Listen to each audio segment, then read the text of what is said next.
explain the universe with its complex laws and complex I assembly. believe in natural selection, and I do believe. No, natural selection doesn't explain matter. So No, you're right, and that's why I'm agnostic. No, that's why you cannot use the natural selection card as a comfort zone because it doesn't help. It's argument. You have to remove natural selection. You can move it, like you can move it, just make sure we're all in it. No, don't play with this as much. This is what we're exploring. So matter, if it was and not will, can anything proceed from it? How? Give me a rational explanation. As I say, I go back to the edge of the knowledge of science at the moment. I mean, we used to think things about gravity that we now don't believe. Yeah, so what does that tell you about science? You can't appeal to your ignorance. Yeah, so what does it know? What does it tell you about science that we used to believe about things about gravity that we don't believe anymore? Well, as I say, there's edges to our knowledge, and it's great. A lot of. But you keep saying you're limiting yourself to science. Doesn't that tell you that? I've limited No, myself. you said it earlier. Like I keep limiting myself to what science is like. I'm saying I am limited. Would that be at the expense of... Could we know things in other ways other than just through science? Is science the only way we could know things about the world? So that's why I said you're limiting yourself to science. So the question now becomes, what does it tell you? What does it tell you that we used to believe things about gravity before that we don't believe about now? What does it tell you? Science is malleable. Yes, agreed. Science is what? Best explanation based on a limited data set, ever evolving, ever changing, based on the data set growing. Correct? Yes. So science is what? Not primed for truth. It's primed for best explanation, right? So if it's not primed for truth, and as well, if you want to go down the evolutionary route, it's not primed for truth at all. It's just primed for survivability. So it'll prefer false beliefs over true ones if it means your survivability. For instance, think about mushrooms. Yeah, you don't know which mushrooms are poisonous and which mushrooms are good for you. But you know what? A sure way to not get poisoned by them and ensuring your survivability is just to believe all mushrooms are poisonous. That way, the science is actually preferring falsehood over truth, but at the expense of giving you a better chance of survivability. So science is not only not primed for truth, it actually could be primed for falsehood. So all I'm telling you is we could love and appreciate and use science for what it's meant to be and keep it and give it its epistemological weight, its value that it deserves. But we don't need to restrict ourselves to it. Is that rational to you? Okay, khalas, alhamdulillah. So then what possible other routes of knowledge could we have if it's not only now restricted to science? 700 AD.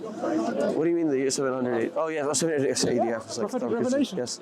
From the divine revelation from the one who created us. You see? I find it interesting, yeah. Yeah. So one of the reasons why the Quran convinces people because of... I'm on camera now. No worries, it's educational only. It's only educational, yeah. One of the reasons why Quran convinces the mind, agnostic mind, and so on, because of the evidence it provides. It just simply doesn't say believe and that's it. It provides the mechanism to believe at the same time through evidence and support. Is there evidence? Can we see evidence that Muhammad split the moon in half? You and I know we haven't. Is that? But that's not the evidence the Quran is giving us now here. Because some evidence are time bound. The people who witnessed it, people who witnessed the splitting of the sea, raising of the dead and so on, for them it was an evidence against them.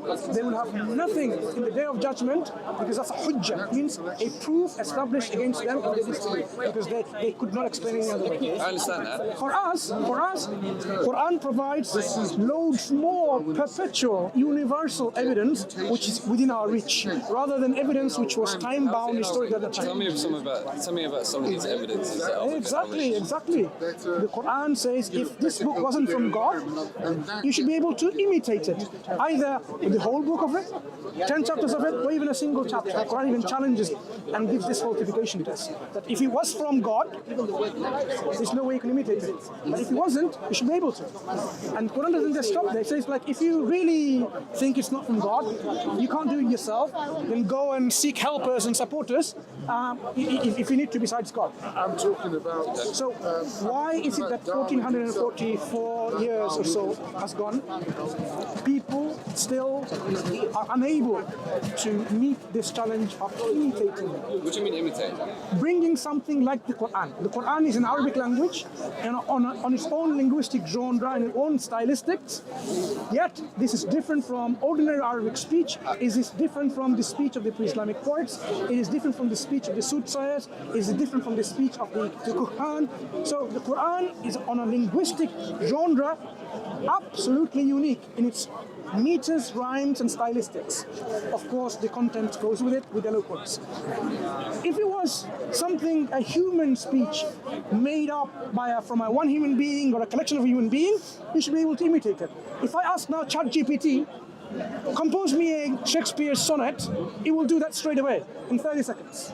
And someone who's a Shakespearean scholar will say, oh yeah, it's exactly with this criteria. These syllables and so on and so forth, they match. But if you ask ChatGPT, nicely enough, imitate the Quran, it would not be able to. I've got a whole more than 1 hour video on this, trying to help him out or it out to make and imitate the Quran, and eventually he had to agree that we cannot because of the nature of the Quran and its it's very stylistics. specific, but could you not say the same thing about the Bible? And if not, tell me why. The Bible doesn't even challenge anyone because it's human speech, human writings, human authorships, and you can compose something like the Bible. Yeah. Like, Well, I don't put my faith in the Bible. have you seen, for example, the writings of the Church of Latter-day Saints, Book of Mormon? It sounds very much like the KJV, very similar, right? So, but the Quran in Arabic language, which is the original language, nothing can be imitated.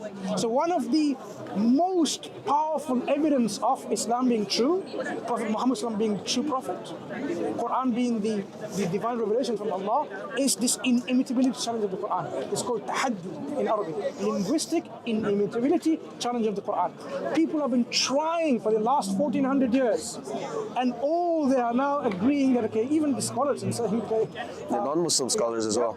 why is it so difficult?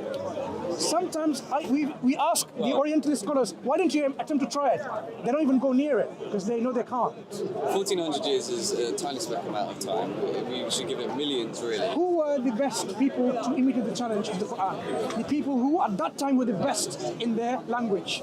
The Arab poets during the time of Prophet Muhammad sallallahu alaihi wasallam, contemporary people who were masters and experts in the language, who would live and die poetry, hang the best poem in the wall of the Kaaba, the Mu'allaqat. They were the best to meet the challenge. And they're the ones who conceded and they said, لَيْسَ هَذَا كَلَامُ الْبَشَرِ. This is not the speech of a human being. They're the ones who said this was magic, not the speech of a human being. So you don't need to give millions of years because more time you go, the less and less you will be proficient in that language. People who were there living and eating, dying that language, they declared themselves it is impossible to meet it. And that's why people became Muslim. Some people even fainted and died hearing the Quran because of the power of the Quran, the command of the power. فَاصْدَعْ بِمَا تُؤْمَرْ. We have reports like this. The Bedouin heard, collapsed, fainted, and he died. Suyuti mentions this. We don't appreciate this because we are reading translation of the Quran, or we're reading the Quran not how the Quran was in the milieu, in the social historical context, how it was. This challenge is only so easy that you only need to produce 3 lines in a particular style of a surah. Surah, for example, either Surah Kawthar. That, because every surah, this is something that people don't appreciate and know. You miss this when you read translations. Every chapter of the Quran is unique in its style. No chapter is similar to the other. Every single chapter. Those Muslims listen to it. The rhymes, meters, the stylistic, the usloob, they're all different. Even the story. That's why the Quran says, bring a chapter like into it. Choose any chapter because every chapter is unique. So if you Do you idolize this book? we don't idolize it. We say this is the like speech you of. do, which is This is an evidence. completely against your religion, wouldn't it? The Quran says, this is a book, شهر رمضان الذي أنزل فيه القرآن هدى للناس وبينات من الهدى والفرقان. The month, Ramadan, is in which God revealed the Quran as a guidance unto mankind and a proof of that guidance. So we don't idolize the Quran. We are sharing the Quran with you, which not only is a guidance from our God to how to live our life and how to understand why we are here, the purpose of our life, and to fulfill that purpose. At the same time, it gives us the evidence of that guidance so we can be content, we can be happy, we can be tranquil, we can be confident, we can be competent, and we can be sure that what we are following is something that is true. That is what the Quran is making people to interact in that way. Quran doesn't simply say, oh, you disbelievers, you don't believe in God, and Quran, go to hell. It says, أَوَلَمْ يَرَ الَّذِينَ كَفَرُوا أَنَّ السَّمَاوَاتِ وَالْأَرْضِ كانتا رتقا ففتقناهما وجعلنا من الماء كل شيء حي أفلا يؤمنون. It says, do not be unbelievers. See, have they not known that the heavens and the earth was joined together as one piece, as one unity, singularity? And then God parted it asunder, and then He made every living thing from water. And the Quran, the ayah, finishes by this: would they then not believe? Look at how the approach of the Quran is. People who are agnostics and people who are non-believers. It addresses them. Oh, unbelievers. Oh, people who don't believe in Allah, in Islam, in Quran, in Muhammad sallallahu alaihi wasallam. Did you not see that? Were you not already aware? And then it gives you some information, and at the end it says, would you then not believe? So that means the Quran engages people's concern, addresses them, gives them evidence, and then asks, why are you not believing? Would you then not believe? What was the evidence provided in this chapter, in this particular ayah? Two evidence, one from astrophysics and one from biology, on the same breath. Common origin of the universe, Earth, Sun, star, galaxies, everything was one singularity, and there was separation. That's what we know today, and that's what they will tell you today. Yes, we know, yeah, but that wasn't common knowledge. That wasn't known, because we came to confirm knowledge of this through the redshift, through the universe's stars receding from each other, the expansion of the universe, Hubble's telescope, all that experiments, background radiation. And at the same breath, the Quran says every living thing from water. Look, the Quran was given to a prophet who was living in a desert, hardly any water to drink. And can I finish that statement, and then you can ask on that, just to highlight. I feel like I'm being preached to. No, I want to give you evidence so that you appreciate the evidence. Okay, cool. The Bedouins had hardly any water in the desert. They had hardly any rain to collect water, or any pools, any oasis to have water. And the Quran is saying every living thing from water. How did Prophet Muhammad go deep down in the deepest oceans and find out the living being? They need water for their life. Did he go down in a volcano underneath the deepest volcano? What do you mean? He went down into the oceans and found living animals that He didn't. Water. How can he make a claim if he didn't? How did he go in space somewhere else? What did he claim? He says every living thing is from water. Without water, there's no life. That's why scientists will tell you, on Mars, if you want to think about this life, was there any sign of water? In any other planets you go to, were there signs of water? That's how we are. So Quran gives you two information, one from astrophysics and one from biology. Would you not then believe? Interesting. How's your Ramadan? Very good, thank you. You hungry? Alhamdulillah. No, not yet. No. So you eat before sunrise and when the sun sets? So our day starts in a day is sunrise to sunset.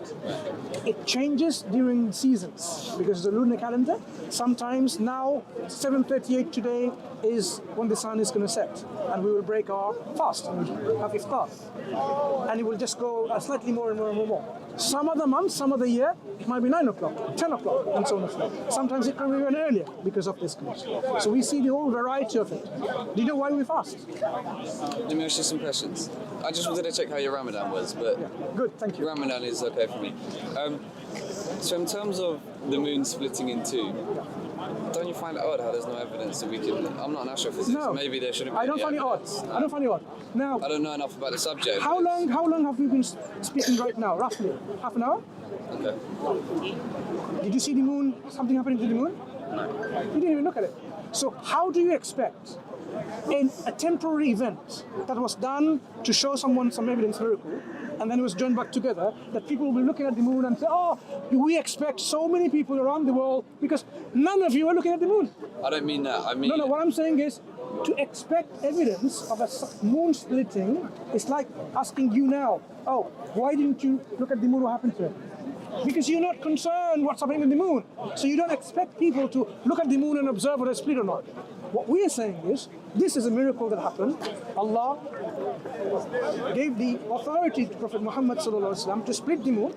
It split and it joined back together. It doesn't have to be leaving a mark with a crack. It can be exactly how it was to begin with.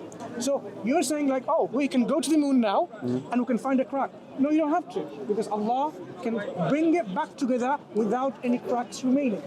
This was an evidence for the people then and those who witnessed it. Do you know what was their reaction? No. Quran records it. They just simply said it's magic, because they could not explain any other way, because they could see that it's not rational, because two options. You have to believe that this is a miracle and accept him as a prophet. If you don't want to accept that, you have to come up with some other theories. You say, oh, it's magic. You've mesmerized us through magic. However, he was a normal man, correct? Ordinary human being like us, but entrusted with the duty of revelation to convey the revelation to everyone else. So even though he ate and drank and so on, but God made him, molded him, developed him, programmed him to be the best of human beings in his character, in his attitudes, in his morals, in his manners, so that he can be the role model. Uswatun hasana. So he's the best, but we can't idolize him. Yes. No, you cannot worship him. Yes, and I got a no. No. Yeah, look, we should have idolized him. I agree. No. You should idolize him. No, you shouldn't. Oh, you should. Yeah. You cannot idolize him. Whoever worships Prophet Muhammad sallallahu alaihi wasallam is going to go to hell. Yep, absolutely. But we love him. We love him more than ourselves, more than our parents, more than everything else. This is the love we have of our Prophet sallallahu alaihi It wasallam. sounds like idolization if you say he's the best and you love him more than our parents. Then We love our Prophet more than ourselves. Do you know why? Because he's worthy of our love. If there is a creator, would you not want to love him? Why more We than love our Moses? creator because he's worthy of our love. Why more than Moses or Jesus? Is it just because he is the last prophet that he is better? God excels one prophet from the other. It is up to him. God says, تِلْكَ الرُّسُلُ فَضَّلْنَا بَعْضُهُمْ عَلَى بَعْضٍ. God raised and elevated or gave faddal, some blessings, one prophet of the other. For us, we say, we make no distinction. We make no distinction between them. However, لا نفرق بين أحد من رسله. You make no distinction. We make no distinction, God makes that distinction. So if God says, Musa, Allah spoke to him directly, كَلَّمَ اللَّهُ مُوسَى تَكْلِيمًا, we say yes, he is the one who spoke to God directly. And God, if God says, Ibrahim a.s., Allah took him as Khalil, yeah, we say yes, he's been preferred, even this epithet Khalilullah, a friend of Allah. We don't make a distinction, God does. So there's no idealization. We give the description, the attributes, the role, what Allah has given. We don't go beyond that. We don't say, even about Allah subhanahu wa ta'ala, we cannot say about Allah something that He hasn't said about Himself. That's our limit. We cannot speak about Allah that He hasn't spoken about What is it, Himself. 100 descriptive words, right? 190? The names that Allah has provided, we'll use them. We cannot use one of the names of Allah is energy. Yeah. Allah is an Can I ask one more question? I don't want to take up all the time. No, take your time. We're more than willing to, answer your question, so that at least you can appreciate and, well, I do. come to Islam wholeheartedly. Inshallah. Maybe I'm getting there, who knows? Inshallah. Muhammad, did he write the whole Quran? No, he was unlettered. He could not read and write. He was illiterate, I heard. Yeah. So he could not write. So the Quran came to him through Angel Jibril, who revealed it in his heart. And he told his companion. And he recited He memorized, he got people to memorize, and he got people to write down, those who could write down, and he got people to recite back to him so that he knows that they've written it correctly. Is that considered a miracle, the fact that a normal man can memorize the entire Quran? No, I mean, children memorize the Quran, yeah. Memorizing text is not something miraculous on itself, but I would say it's a miracle for a sheep farmer or whatever he was, or a trader, to sit down in the cave and memorize this thing from an angel and then relate to his companions perfectly. But it wasn't all at once. Like, normal man. I think you think that it was all at once. No, it wasn't like the Quran wasn't just instilled at one point in time, all completed. It was over. It was piecemeal, 23-year in period. a period of 23 years, Quran was revealed in a piecemeal, and then it was joined together because God says in the Quran, "Inna alayna jam'ahu wa Qur'ana." For us is the gathering and the recitations. So even though some parts of the Quran was revealed first, it's not the beginning of the Quran. Yep. The surah, the chapter that was revealed in the Quran, Iqra bismi rabbika alladhi khalaq. It's not in the beginning, first chapter of the Quran. Does it say why it would shuffle these orders in? Does it give reasons? Because God has revealed the Quran with the needs of the people at his time. Interesting. Yeah, but the Quran also came for the people at all times. You say so his collectively, people, his people. Because it was just Muhammad alone, right? he's not in the desert. He's with community. So he has people. But those aren't his people. tribe. Those are Jews and people. No, there's people as well, Qurayshi His people. community and the broader community, the Jews and Christians from the Hijaz and elsewhere in Medina, broader whole world. And Mecca was a hub. We are his ummah. We are the followers. You can be part of his ummah. I know that. So, but you say it was for the needs and wants of the people at the time in that specific region. So are those the chosen people of? God sends revelation initially to the people and reforms them To allow and the brings them back as well. This happens to all communities.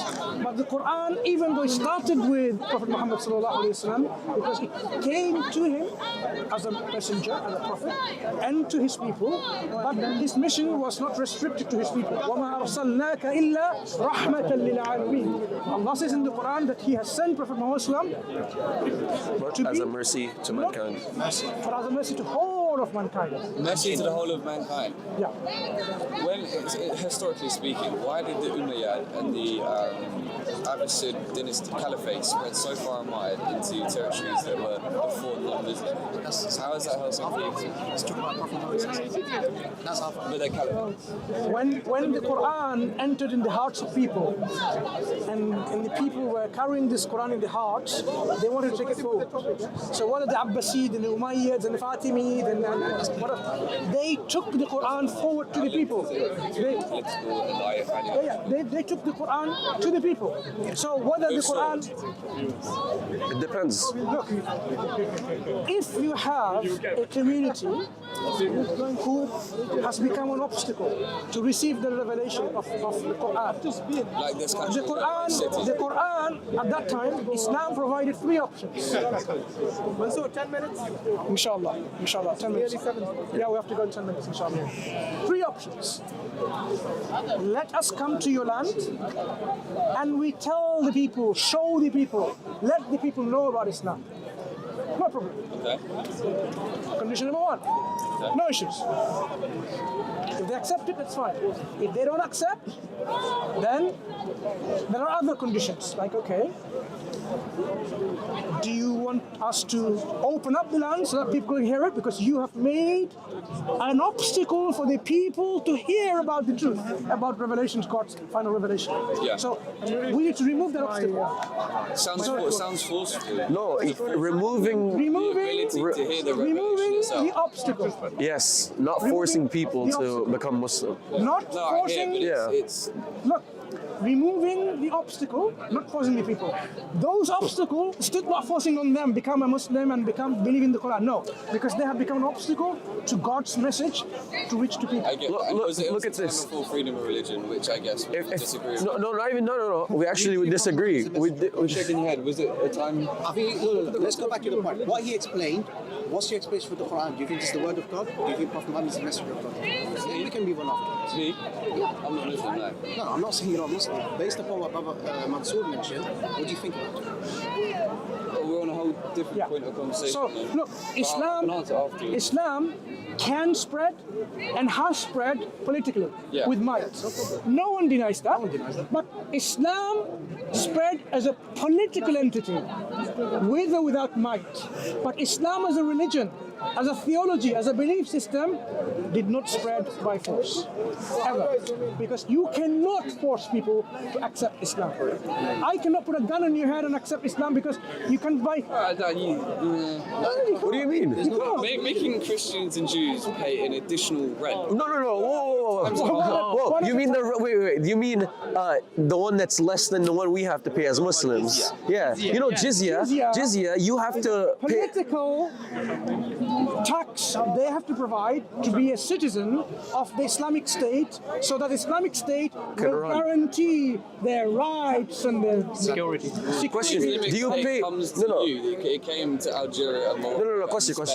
Question. Therefore, your citizenship was- If you are getting oppressed by your government, if you're getting oppressed by your government, and there's a government from outside that wants to free you from this oppression, wouldn't you see this as a good thing? Even if you don't recognize this oppression, Okay, from a Muslim perspective, we see that if a government objects to us preaching the message of Islam, which is the best interest for its people, without us forcing anything, but at least preaching it, then they're oppressing you, and we need to, it's upon us to free you from this oppression. Okay, that's fine. And this is, and it's an, and no, that's The Jews would disagree. no, but that's not the point, brother. The Muslims in the land, when they can no longer sustain the protection of the Jews, they cannot put. They cannot take the jizya from them. You know what the Jews said? We get persecuted by Christians. We want you to come. I know they came. Bro, exactly. So, but that's not the only the point, bro. One more question. Just one second. Let me finish this jizya point, bro. The point of jizya is what? How do governments function? Taxation, right? In the past, they didn't have income tax. You had in the Islamic State, you had jizya for non-Muslims, and you had zakat. Zakat is higher. If anything, the discrimination is against Muslims, not against non-Muslims. Not just that. You and your mom and your sibling, or like the women in your family and the elderly, all get taxed. Under jizya, elderly, people who are not of military age, women do not get jizya. So not only is it a more beneficial system for you, it's also a more merciful system for you as a non-Muslim. And even you, as a military age person, could not pay jizya and just say that if the country goes to war, you have to go to war as well. That's the point. You're not a Muslim. You don't want to fight for the sake of Allah. Therefore, you don't want to be forced to this, and Islam gives you the option to pay out of it. So it's not discriminatory. It's actually in your favor. That's very interesting, and I completely hear that. My comment about jizya was a small caveat. You raised an interesting point about how I would have to fight for the country, for the Islamic Empire. But Islam has come as a force into my land. Say, for example, Turkey. Okay, how is Turkish? I'll tell you why. Okay, how about America? You know, there's conscription in America at some points. So they have the draft, right? So what about the First Nations people that had to go through the draft? In the age of empire, I'm saying that in the age of empires, you either conquered other people or you got conquered. There's no neutrality, there's no Switzerland. You don't get to just sit there. So you either conquer or get conquered. We don't live in that right now, so we don't need to have. But in that time, Islam needed to preserve itself because there was other forces that were trying to eat it in the same way. So the difference is when other forces would come and conquer Islamic lands, they would burn, rape, pillage, destroy the lands, and suck all the resources and kill all the people. On the other hand, under Muslim empires, we've had many. No. I'm not saying by necessity. I'm saying we've had plenty of examples where Muslims and Christians and Jews lived not only in peace, but Islam actually provided plural legal system. Something that the UK right now would laugh at if somebody tried that. To have Sharia courts here and to have Jewish tribunals and stuff. Exactly. What do you mean? That's intolerance. Where's the freedom of religion, brother? I want my divorce. I want my Islamic divorce laws as a Muslim man. This country had constitution and uncodified rules and regulations. Yeah, oppressive. What do you mean before? Let me tell you. No. But before or after, is it oppressive or not? Is the Islamic legal system tells you? And bring your own laws. What do we come here? No, doesn't matter. What about British people who are Muslim? What about British people who had their whole ancestry who are British? What about them? Do they not get the right to live by It's a their? secular country. If you want to live in a It's not a secular country. It's a secular country in some ways. You're not free. In reality, Let's not talk about England. What I want to learn from you. I tell you something. You didn't sign a social contract. You were coerced into it. You What I know want that. to learn You were from you- coerced into a social. Yeah, I understand. I want to learn from both of you. Yes. How is Islam spreading now? With force? No, I mean majoritively in a lovely, peaceful way, as the gentleman here. Because there's no age of empires anymore. Right. So that is what you need to understand. Why are people accepting Islam? Do you know in UK, talking about UK, the majority I'm a tough cookie to crack. majority of Yeah. people becoming Muslims are educated women. Yeah? Yeah, eventually. Three quarters, 75% of people becoming Muslims are women educated. They're probably scared for their lives because this place is full of. Why would you say? Why would you say that? Doesn't mean- No, but why would you say that? Why You would should have British told us women? Why would British who are women be here scared or for their not. lives? They're scared. Because that's a whole different eco-climate of political and What? economics. I'm talking about British women. Who knows why British. this country is going to British women. SHIT? Why are British women accepting Islam? The reasons I just told you. Probably. They're afraid. Probably. What evidence? What is probably business? I don't want to deal in this Do you not agree probability. that they are moving because they are scared on the streets? No, I got this one's university. They did a study. I'd like this one. 60% of rivers are white people. Yeah. I accept it. Yeah. That's right. So why are they accepting? If Islam, like for example, For the reason I just said. what is it? You keep asking me the same What question. is the reason? Probably because they see the crackheads and degeneracy in the streets. But the reason for that is multifaceted and can be. Yeah, the reason for that is that there's no system that's been able to provide the socioeconomic benefits, the financial benefits, the material benefits that Islam provides. No. Don't you dare say, if we look at the Muslim majority countries, you're looking at, I was going to say, no, because wallahi, no, let me tell you what, because if you're, because I think that you're too smart, because you were too, because you look, no, because you look too smart to try to do a historical snapshot of 100 years and base Islam off of that, because you know, for 1400 or 1300 years, Islam was either the superpower in the world or one of the superpowers in the world, and Islam flourished. All of science flourished under Islam, not in Europe. So that's what I'm saying. So just because the last 100 years we're getting bodied because our resources are getting plundered and our lands are getting bombed and our people are getting defunct because of the education system is getting robbed. Yeah, that's fine. We could say that, but that's why Islam still spreads, because it has such potency and such truth to it that it transcends cultural boundaries. It transcends race. Me yet fully, personally, because I don't think they're that well read on the subject. That the Islamic Golden Age was fundamentally Islamic and not Arab. No, it's not. Why did I say no? Whoa.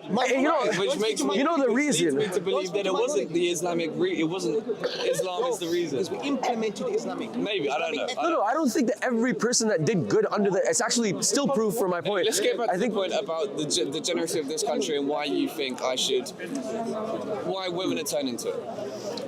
Ask those women. Exactly. Yeah, ask them. No. You should do that. You should do it. We all know the reason. No, we don't. You don't. No. You don't. I do. But you You're saying you're preemptive. You're preemptive. You're preemptively British doing Empire, British this. Empire. Yeah, so come on. But it's not unique to Islam either. It seems to be, because people are. It's quite unique that. Okay, I'll tell you why. Islam has the worst marketing in the world of any ideology, probably in the last 100 years. Yeah, and yet it is the fastest growing religion in the world. Subhanallah, that alone should get you to think a little Yeah, bit. because Islamophobia is on the rise. Yeah. You should see Islam You know, coming up. religiosity is growing amongst Sorry. women regardless of it being Islam. Sorry, repeat that. Spirituality and religiosity is Right, growing well, there's amongst one women. reason. That's not true. Maybe that's the case in the UK, but on the worldwide. And it varies per religion as well, but it's not just unique to Islam that it's growing. No, that's actually is unique. Pew, even Pew says that. It's not. Rates of interest in things like astrology and other spiritual beliefs, other religious beliefs are growing amongst women. Let's talk about the It's- safety of women. No, but I didn't say only women. But we had a tangent about women. Yeah, in general. Unless I've come in on the wrong point, what I Yeah. initially was you talking about the growth of Islam amongst women in the UK. Yeah, no. Oh, that's not just the. So Islam in general is the fastest growing religion But the in the point world. I was making. Yes, in general. absolutely. And not only that, spirituality is on the decline, actually. The point I And the was fact- making Let's is pull the this back. reasons why educated women are accepting Islam It's not because by force, because through their education and intellectual query, by observing, reading, studying, reflecting on Islam and the Quran and like the Prophet. And they then accept. What are the socio-economic factors going behind it that make people turn to religion? Exactly. For example, where are the highest rates of religiosity? In poor countries with lower rates of Let's education. talk about UK Where women. is that happening with Islam? No. In countries in Southeast Asia. doesn't matter. There's lower, The question is- there's lower economic security, there's political instability. In UK, So in the UK, and there's less education. in the UK. Scientific. in UK, We're not talking about the UK. No, but you have I'm very talking about- growing Muslim religious communities in all the developed As countries. I pointed out, Yeah. it's not just Islam that is growing amongst women. But that's not That's the true, point. bro. That is That's not. the point Look, I am discussing okay, anyway. It's various, My friend, various religions. let me help you out. Because Christianity is literally on the decline, bro. I'm going to help you out. Yeah, what's it doing? I don't want to do it. I don't know. All of it. Can I help you? It's not you can. Let him help you. Let me. Okay, give me a second. Give me a second. Because Catholics and Muslims aren't the same. Ismail. Ismail. You changed your name as well. Wow. Ismail, what's your name? Oscar. Good to meet you. Religious. Let's talk about safety women in this country, shall we? Yeah. So what we were saying, Oscar, Why not? what we were saying, women in this country, if you ask them, Can you guarantee her safety? Yeah, let's continue. Let's continue your When are you convo. leaving? When are you leaving? No, we're good oh, for a we need bit. to go. What time is it? No. Do you need to go? So we have to go and break our fast. Oscar, we can continue You're a this. Muslim? Yeah, boy, come You want on. to come with us? You wanna come? We can continue. No, I'm being like, you wanna come and continue?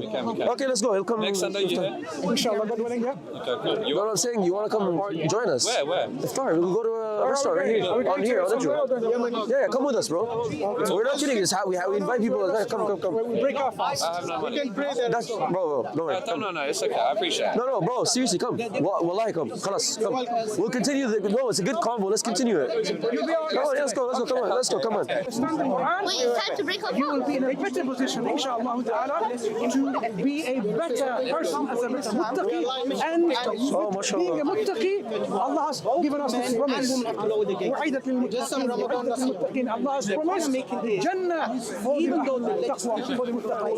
And let us be of those people, inshallah, through this month of Ramadan and fasting and qiyam and siyam and our reading and reflecting on the Quran, we achieve this taqwa and then we will achieve mercy from Allah ta'ala to go to Jannah. My nasiha is very short and sweet. Alhamdulillah. My name is Ismail. Alhamdulillah, with the team at DawahWise. Short and sweet advice. Ramadan is the shahr of ibadah, the shahr of what's it called, being in some seclusion with Allah. So I know the vibes and like the camaraderie and the brotherhood and the sisterhood is all mashallah amazing, but please don't make sure it's not at the expense of your ibadah. Don't overdo the socialization in the sense that you then miss out on reading your Quran, miss out on understanding your Quran, miss out on doing qiyamul layl, miss out on doing all these things that are extremely important. Ramadan, mashallah, double XP month for all the people who play Call of Duty. You're getting double XP. This limited time only offer. Do not waste it on the things that you can do outside of Ramadan, inshallah. And that's it. Assalamu alaikum.